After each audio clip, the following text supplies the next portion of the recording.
All right, Hornets, good morning and welcome back. We are excited that you've had an opportunity to dig further into your lessons and really start looking at the unit plan and how you can bring those things to life for our students. Again, I'm here this morning with Ms. Lynch, and we're going to walk you through just the next steps of what you will do as you are away from us before we get back together on next Thursday. So if you will give me just a moment, I'm going to share my screen with you.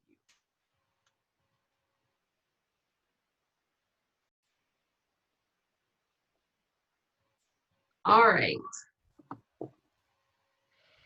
Okay, so now you guys have completed the stage one and you have aligned your inquiry and your statement of inquiry. You've looked at your stage two and revised your summative grasp as well as added the or revised the student steps and directions. So now you're going to start looking into stage three. So you have some upcoming PLC meetings scheduled on the work days, specifically on Tuesday. There's time for PLC meetings. During those PLC meetings, we are going to ask that you please focus on stage three of the unit plan and the learning experiences. And we want to make sure that all of the unit experiences that you're going to have are added to stage three for unit one only. So during this time, again, you'll be adding your learning experiences like we've done before, day one, day two, day three. If you want to date them, you can. And adding the objective and then adding the learning experience the students will have. And as you are working, if you feel that your unit one learning experiences are complete, then you may certainly take time to go into your stage one and stage two and stage three of the next unit. Get as much accomplished as you can, but please make sure that by the time we meet with you on next Thursday, that they're actually, you have all of your learning experiences complete for unit one at minimum. So we're going to talk to you about just the types of learning experiences. We added just a few types of learning experiences that we know are rigorous and that will help students to mimic some of the skills that they are going to need for their summative assessments.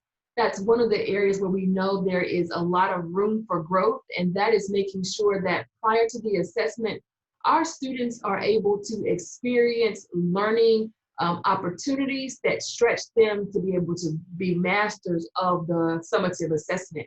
So it's important that we give them those experiences. So one of the things we want you to focus on as you are planning in your PLCs on Tuesday is what exactly are the learning experiences that are going to help move our students towards mastery of the summative. So we've listed a few of the rigorous experiences here. I'm not going to read them to you, but I do want to just talk about just a few of them as examples. So some of the things that we are suggesting that you include, if appropriate for your unit, for your inquiry, would be something like an oral presentation. We see oral presentations happening often in classes, but what specifically are the rules for the oral presentation?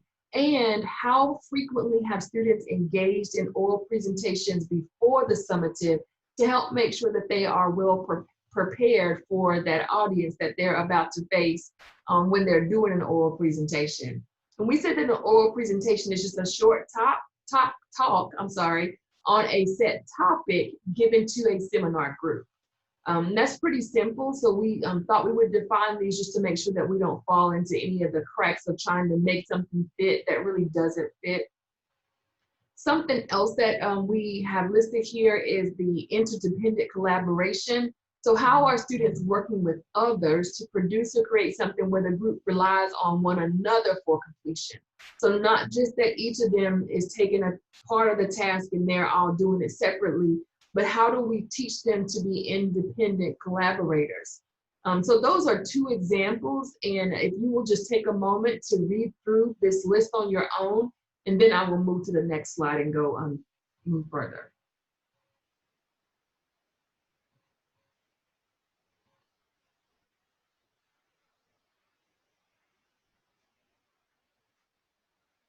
So as you can see, these are rigorous experiences, and they are not something that you're going to see every day in your classroom.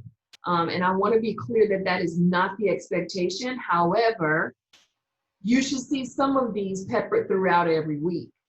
And that is going to be extremely important. Now, those learning experiences are not the only learning experiences that facilitate learning. So we want to make sure that you also are able to note there are other learning experiences that will be listed on your unit plan. These are some of the examples of things that we do see very frequently.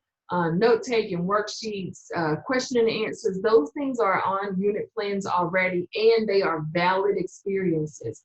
Remembering that everything that a student doesn't have to be at that rigorous level, because you do want to make sure that you are inclusive. And one of the ways to do that is to make sure that everyone has access to the majority of the work that you're doing. So you want to scaffold them with these types of experiences, but move them into those rigorous experiences, especially the ones that match your summative assessment.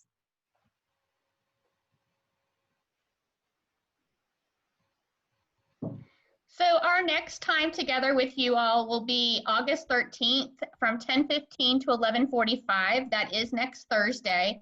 And as Ms. Perry has already mentioned, when you come to that PD that we're going to have that day, you need to come with a completed stage 1, stage 2, and stage 3 unit plan. However, you do not need the rubric in stage 2. That is another step for later. So you will have your stage 1 filled out, you will have your summative task sheet, and you will have all of your learning experiences added to your unit plan and color coded, which you'll see here. Oh no, excuse me, color coding is going to come next. Never mind, excuse that part. You're only going to add them. Do not worry about the color coding. So our next time together is August 13th at 10:15, and that will be in this same Zoom link. All right, so Ms. Lynch alluded to what will actually happen next time we are together, which will start with our color coding. Don't panic about that. It'll be a very easy process. Sorry. We would like to thank you so much for the hard work that you've already started with us, and for being a member of our staff. We are very excited to have all of you on our staff because we do still believe that we've got the most amazing staff in CMS. So we look forward to seeing you. Today is Thursday, and we will see you on Monday in our opening staff meeting. Have a great day.